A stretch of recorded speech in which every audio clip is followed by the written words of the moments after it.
But I want to tell everyone that before we could become leaders of others, we must first become leaders of ourselves. The most difficult type of leadership is self-leadership. And for us to become good leaders of ourselves, we need to be led by someone who is perfectly capable of leading our lives. We need a master. There was a story that I heard from another preacher. A group of tribal people here in our country down south has a unique way of catching monkeys.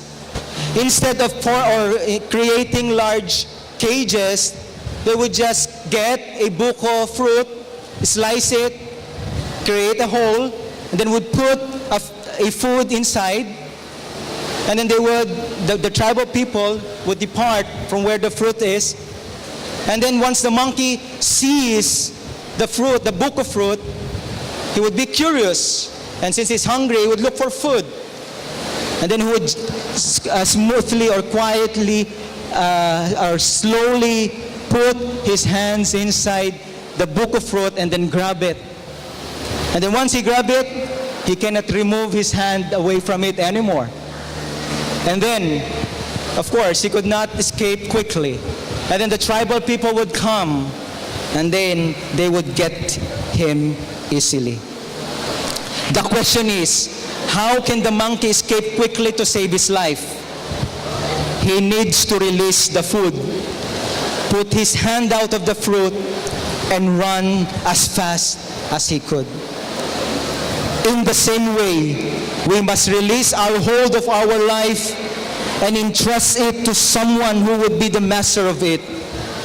And I come to know someone who I believe can be the best leader of life a person could find.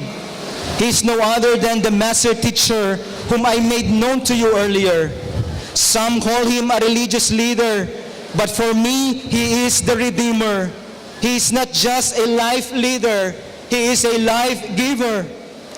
He died and lived again for us to give us eternal life. Folks, make him the ruler of your life. Put him at the center of your life, because he is ready to fill your head with truth, enjoy your hands with skills, and bless your hearts with joy. Good evening, and God bless you all.